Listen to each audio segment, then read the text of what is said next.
उसके हवाले से हमारा आर्टिकल है आज, और उसके बाद जो जो इवेंट्स हुए। तो मैंने बेसिकली बिफोर इंडिपेंडेंस इसको 3 लेक्चर्स में डिवाइड किया था, तो लेकिन थोड़ा सा पोर्शन रह गया, वो कल हम डिस्कस करेंगे।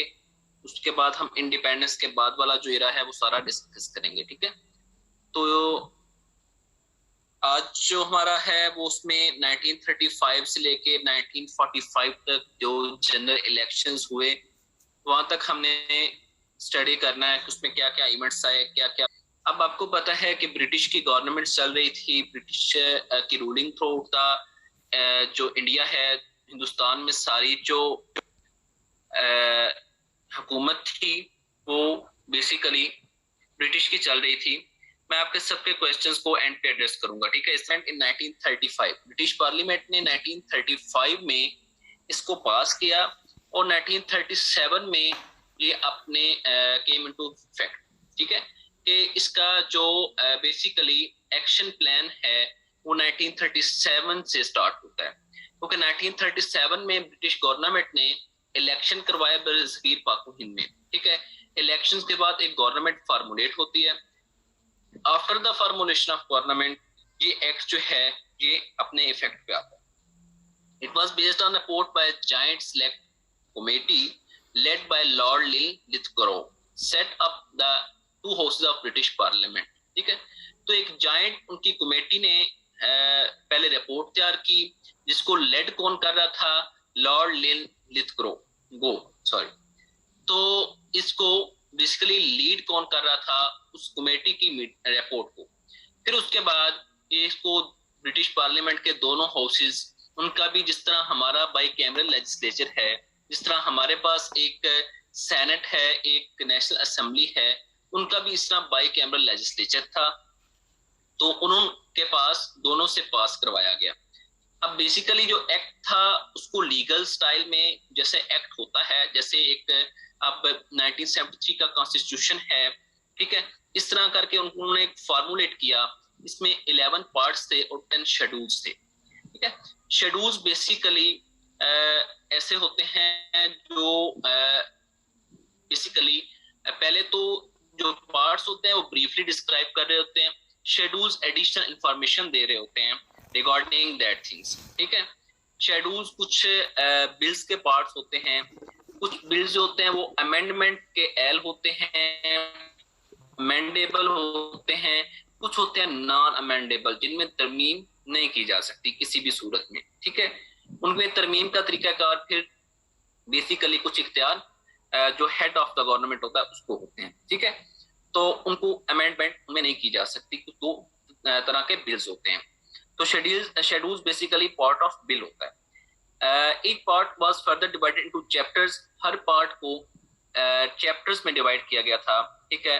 फॉर एग्जांपल फाइनेंशियल रिलेटेड जो इश्यूज थे, क्राइम्स रिलेटेड जो इश्यूज थे, इनके मुख्तलिफ पार्ट्स बनाए गए थे, फिर उनको चैप्टर्स में डिवाइड किया गया। जितने भी मेंबर्स होते हैं वो तकारीर करते हैं 1 टाइम 2 टाइम 3 टाइम। एक गवर्नमेंट के मेंबर्स बैठे होते हैं, एक साइड पे ट्रेजरी बेंचेस होते हैं, एक साइड पे अपोजिशन बेंचेस होते हैं, तकारीर होती हैं। अपोजिशन के बेंचेस पे जो मेंबर्स होते हैं वो क्वेश्चंस करते हैं, उस पे अपने नुक्ता नजर देते हैं, फिर उसको एड्रेस करने के लिए गवर्नमेंट मेंबर्स की तरफ से रिस्पॉन्ड आता है। तो इस तरह करके एक बड़ा लंबा सा प्रोसेस होता है। फिर उसके बाद उस पे वोटिंग होती है and then it is passed. तो इसी तरह इसमें भी 2000 के लगभग स्पीच हुई, इस पे कंप्लीट डिबेट हुई, इसमें चेंजिंग्स लाई गई, प्रॉपर फार्मूलेशन में काफी टाइम लगा, ठीक है। सेंट्रल एग्जीक्यूटिव का मतलब ये था कि पार्लियामेंट तो बेसिकली इंडियंस ही होंगे, पार्लियामेंट के मेंबर्स जो होंगे, बट सेंट्रल एग्जीक्यूटिव जो होगा, जो ब्रिटिश रूल था, जिस तरह उनका वायसराय था, उनका जो आर्मी का को होल्ड करने के लिए जो चीफ था उनका, तो वो जो थे वो सेंट्रल एग्जीक्यूटिव, उनको उन्होंने नाम दिया सेंट्रल एग्जीक्यूटिव का, कि वो जो होंगे वो ब्रिटिश के होंगे लोग, ठीक है, ब्रिटेन के लोग होंगे, इंग्लिश लोग होंगे, और बाकी जो पार्लियामेंट के मेंबर्स होंगे वो इंडियन पीपल होंगे, जो इंडियंस जो हैं जिनको इलेक्ट करेंगे। And below it provinces and princely states, ठीक है। और उसके बाद प्रोविंसेस की अलग से गवर्नमेंट होगी, उनमें अलहदा प्रोविंशियल गवर्नमेंट होगी और स्टेट्स की अपनी एक गवर्नमेंट होगी। It discarded the dyarchy system at the provincial level. अब प्रोविंशियल लेवल पे एक सिस्टम चल रहा था, dyarchy level system. Dyarchy system क्या होता है? बेसिकली जिस तरह फेडरल में सेंट्रल एग्जीक्यूटिव और पार्लियामेंट दो चीजों का सिस्टम चल रहा है, इसको डायरकी सिस्टम कहते हैं, उस वक्त चल रहा था। तो उन्होंने कहा कि प्रोविंशियल लेवल पे डायरकी सिस्टम नहीं होगा, प्रोविंशियल लेवल पे सिर्फ इलेक्टेड मेंबर्स की बेस पे गवर्नमेंट फॉर्मुलेट होगी, उन पे ऊपर हेड कोई भी इंग्लिश नहीं होगा, and allowed for the emergence of popularly elected provincial legislatures. ठीक है, और उन्होंने अलाउ कर दिया कि आप तो वो स्टैब्लिश किया गया। Separate electorate was provided for Muslim, Sikhs and others but not to depressed classes. अब देखें काफी ज्यादा इधर रिलीजियंस एग्जिस्ट करते थे, बट जो मेन माइनॉरिटीज थी उनको सेपरेट इलेक्टोरेट दिया गया। जिनकी पॉपुलेशन ज्यादा थी, जिनकी बहुत कम थी, उनको सेपरेट इलेक्टोरेट फिर नहीं दिया गया, क्योंकि उसमें काफी ज्यादा चेंजिंग्स लाना पड़नी थी उनको। ठीक है, तो सेपरेट इलेक्टोरेट मुस्लिम की तादाद ज्यादा थी, सिख्स की तादाद ज्यादा थी, और जो डिप्रेस्ड क्लासेस के लोग थे उनको फिर नहीं दिया गया। Governor enjoyed critical emergency powers. Governor general जो उनका होता था उसको इमरजेंसी पावर्स के, वो किसी भी टाइम, इमरजेंसी पावर्स ये होती हैं कि किसी भी टाइम वो असेंबलीज को डिसॉल्व कर सकता है, किसी भी टाइम वो जो पार्लियामेंट है उसको डिसॉल्व कर सकता है, किसी भी टाइम वो जो है जस्ट वन मैन पावर कायम कर सकते हैं, उसको ये क्रिटिकल इमरजेंसी पावर्स दी गई थी। 1937 के इलेक्शन में हुआ ये कि बेसिकली जो रूलिंग थी वो कांग्रेस की आ गई, मुसलमानों को इतनी सीट्स नहीं मिली, जो ऑल इंडिया मुस्लिम लीग थी उसको इतनी सीट्स नहीं मिली। The provincial elections were held in British India in winter of 1936 to 1937. अब देखें वो इलेक्शंस प्रोविंशियल थे, वो मुख्तलिफ फेजेस के फॉर्म में होते रहे, जिस तरह आजकल बल्दियाती इलेक्शन मुख्तलिफ फेजेस में हो रहे हैं। As mandated by the Government of India Act 1935, elections were held in 11 provinces. 11 provinces में elections होल्ड किए गए। कौन कौन से 11? Madras, central provinces Bihar, Orissa, united provinces Bombay, presidency Assam, NWFP Bengal, Punjab and Sindh. ठीक है, इन सब में इलेक्शंस हुए। The final results of elections were declared in Feb 1937। फिर उनका फाइनल जो इलेक्शंस का रिजल्ट था वो फार्मूलेट किया गया और फेब 1937 में डिक्लेयर किया गया। The Indian national Congress emerged in power 8 of the provinces. 11 में से 8 में से जो हुकूमत थी वो किसकी बन गई? कांग्रेस की बन गई। पंजाब और सिंध में कांग्रेस की हुकूमत नहीं बनी। All India Muslim League fail to form the government in any province. किसी भी प्रोविंस में जो ऑल इंडिया मुस्लिम लीग है, जो कायदे आजम के अंडर, मोहम्मद अली जिन्नाह के अंडर काम कर रही थी, उसकी किसी में हुकूमत नहीं बन सकी।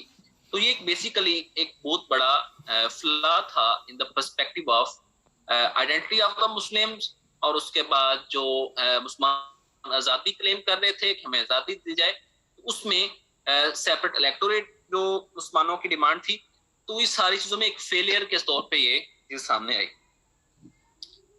But to the luck of Muslims हुआ क्या कि 1939 में वर्ल्ड वार 2 स्टार्ट हुई और जो वायसराय था जिसका नाम लॉर्ड लिनलिथगो था, उसने कहा कि हम जो इंडिया के जो लोग हैं, without consulting the parliament members, without consulting the government of India, उसने कहा कि जो इंडिया है वो सपोर्ट करेगा ब्रिटेन को। जाहिर है वो ब्रिटेन का था, उसने यही कहना था।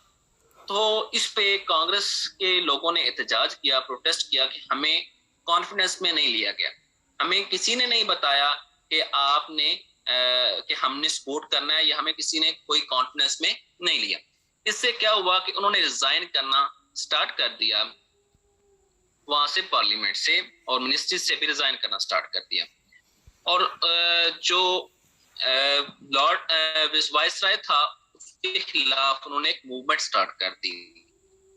ठीक है, आगे क्या लिखा हुआ है, in protest against viceroy Lord Linlithgow's action of declaring India to be belligerent in the Second World War without consulting the Indian people।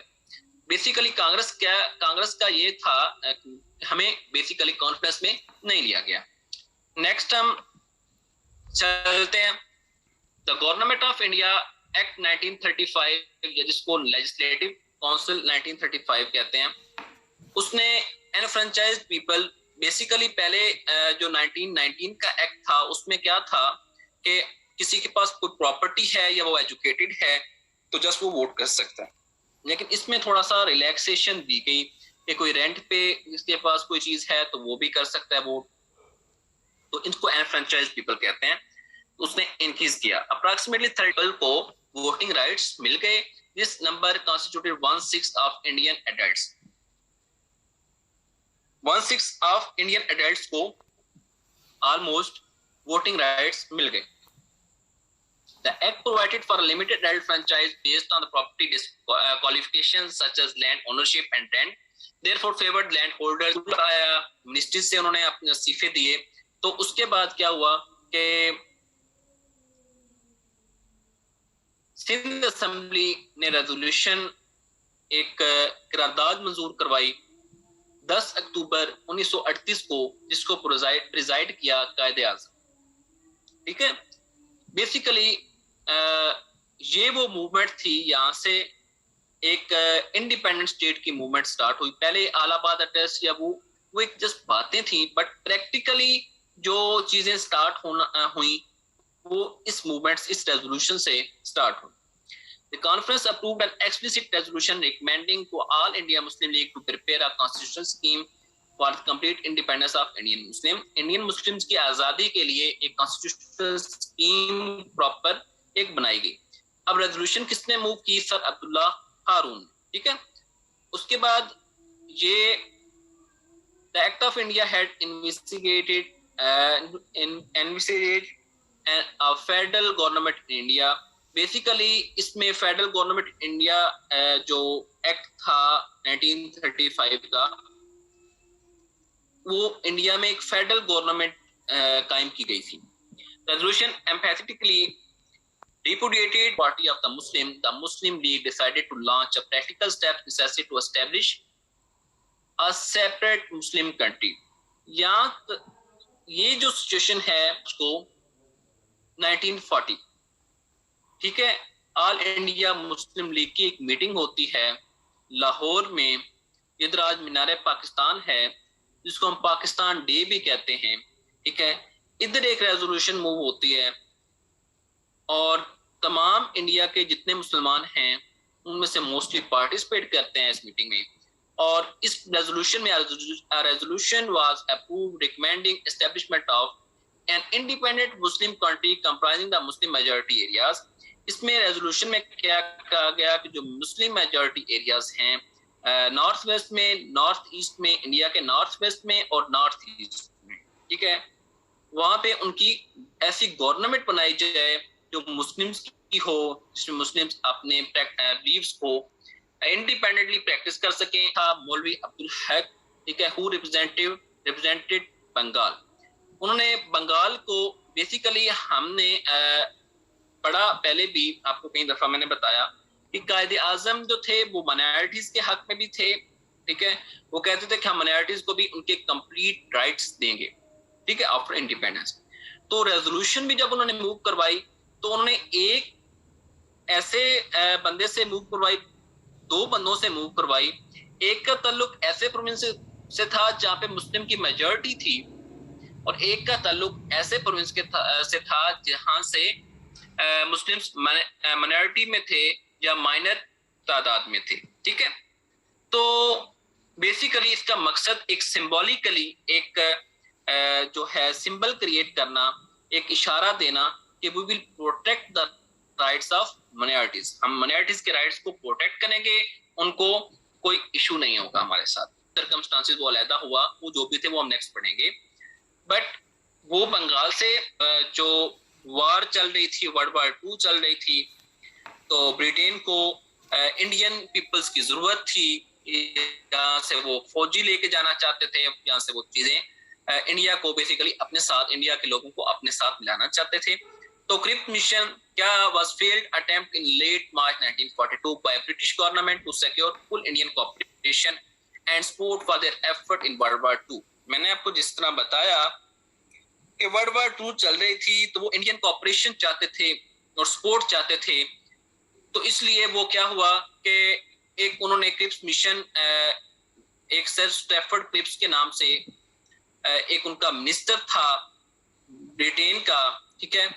तो वो जो है उसके अंडर एक पूरा मेंबर्स का कॉन्स्टिट्यूट की हुई थी उन्होंने, एक प्रॉपर जो है जिसमें काफी मेंबर्स थे। उन्होंने कहे कि अपना कोऑपरेशन एक्सटेंड करें हमारे साथ। Cripps worked to keep India loyal to British war effort in exchange for promise of elections and full self-government once the war was over. Cripps ने इनको लालच क्या दिया, उसने कहा कि आपको सेल्फ गवर्नमेंट दी जाएगी जिसमें आप डोमिनियन स्टेटस होगा आपका, आप खुद सारे फैसले करने के जो हैं वो एल होंगे, उसके बाद इलेक्शंस आपके करवाए जाएंगे। अगस्त 1942 में क्या हुआ, कांग्रेस ने एक क्या किया, क्विट इंडिया मूवमेंट स्टार्ट की। Congress working committee taking advantage of government weakness make a call that if the quit India call was not considered the Congress will resort to civil disobedience. ठीक है, तो क्या उन्होंने कहा कि बेसिकली कि आप यहाँ से निकल जाएं, ब्रिटिश को कहा कि आप यहाँ से क्विट कर जाएं, वरना हम क्या करेंगे, हम सिविल नाफरमानी, सिविल डिसोबीडियंस का मतलब होता है सिविल नाफरमानी, हम गवर्नमेंट की कोई बात नहीं मानेंगे और पीपल जो हमारे होंगे, call the people to resist and violate the government authority, government authorities को रेजिस्ट करेंगे लोग, हमारे जो मैसेज होंगे वो गवर्नमेंट अथॉरिटीज को रेजिस्ट करेंगे, उनकी कोई बात नहीं मानेंगे, उनके साथ प्रोटेस्ट करेंगे और प्रॉपरली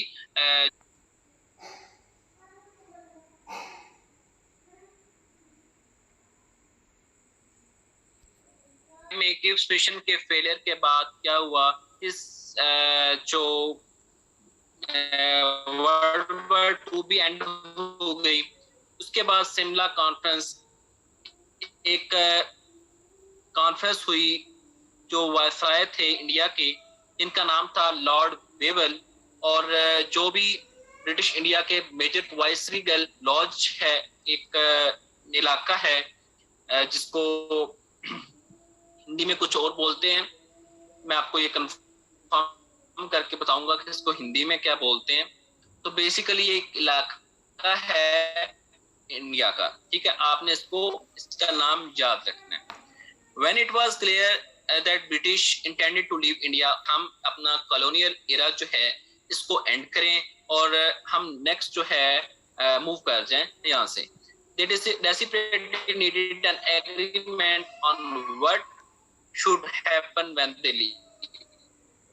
इनको बेसिकली एक एग्रीमेंट की जरूरत थी ब्रिटिश को, कि वो चाहते थे, लॉर्ड वेवल जो वायसराय था उस वक्त का इंडिया का, उसने एक प्लान जो अनाउंस किया for new executive council in which all members except viceroy and the commander in chief would be Indians.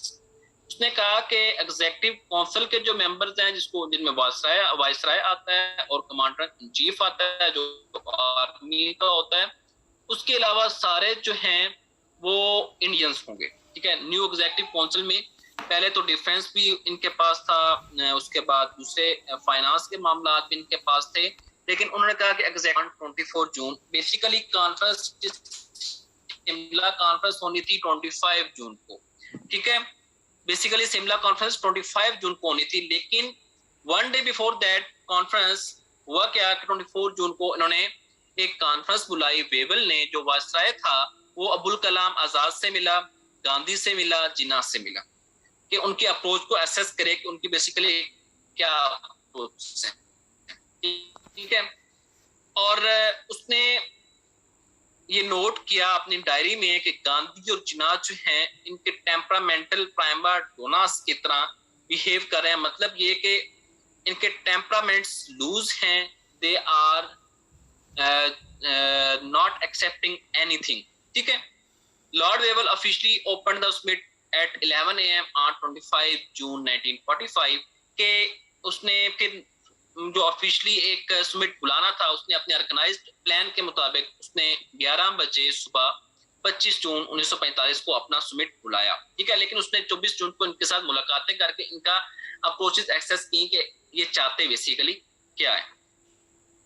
Basically इन गांधी और जिन्ना के आपस में टेम्परामेंटल इश्यूज थे और उन्होंने वही चीजें जो हैं उधर कन्वे कर दी, ठीक है। हुए बेसिकली 1942 के बाद उन्होंने इलेक्शंस अनाउंस कर दिए कि इलेक्शंस होंगे, ठीक है। तो शिमला कॉन्फ्रेंस के बाद शिमला कॉन्फ्रेंस भी नाकाम रही, उसके बाद फिर इलेक्शंस ही एक वाहिद हल बचता था कोई पीस लाने के लिए। तो 19 सितंबर 1945 को वायसराय लॉर्ड बेबल ने कहा कि इलेक्शन होंगे, सेंटर में भी होंगे, मतलब फेडरल लेवल पे भी होंगे और प्रोविंशियल लेवल पे भी होंगे। कब होंगे? दिसंबर 1945 टू जनवरी 1946। बेसिकली अब तो हमारे जो कंट्री के इलेक्शन होते हैं वो एक ही दिन होते हैं, प्रोविंशियल भी और जो है फेडरल के। But there were 11 provinces in the India at that time and converted into parts this process, ठीक है। ये प्रोसेस जो होता था ये पार्ट्स में होता था, कुछ प्रोविंस पहले कुछ में बाद में, फिर इस तरह करके प्रॉपर जो है प्लानिंग के तहत हमारा होगा, ठीक है। और कमांडर इन चीफ हमारा होगा, बाकी सारे इंडिविजुअल आफ्टर दिस इलेक्शन। उसके बाद एक कॉन्स्टिट्यूशन मेकिंग बॉडी जो है उसको जो they were the sole representatives of the Muslims of India. जो मुस्लिम लीग थी, ऑल इंडिया मुस्लिम लीग जिसका नाम है AIML जिसका नाम है, जो अंडर द लीडरशिप ऑफ कायदे आजम काम कर रही थी एज अ पॉलिटिकल पार्टी, वो बेसिकली चाहती थी कि जो मुस्लिम सेपरेट इलेक्टोरेट हमें मिला है, हमारी कॉन्स्टिट्यूएंसीज हैं, हम उनमें स्वीप करेंगे प्रॉपर्ली ताकि हमारा ये सिंबल जाए कि हाँ हुई थी हम तमाम मज़ाहिब की जमातों का टेस्ट करके। बट मुस्लिम लीग के अच्छी स्ट्रांग पोजीशन थी, तो वो सारी रिजर्व जो सीट्स थी मुसलमानों के लिए 30 ही थी और 30 की 30 पे वो कामयाब हुए, ठीक है। प्रोविंशियल इलेक्शन भी हुए और उनमें मुस्लिम लीग ने जो मुसलमानों के लिए रिजर्व सीट थी 95% वो ऑक्यूपाई कर ली और कांग्रेस जो है वो नॉन मुस्लिम की सीट्स पे वो वन कर गया। जाहिर है जो नॉन मुस्लिम की सीट्स थी उन पे तो कांग्रेस ने ही वन करना था, बट कांग्रेस जो थी उसका स्लोगन था कि हम तमाम इंडिया के मज़ाहिब की जमात हैं, हमारा कोई बेसिकली एक मजहब नहीं है। तो उनका ये स्लोगन जो है वो उसको पजीराई ना मिली, के बारे में परेशान होने की जरूरत नहीं।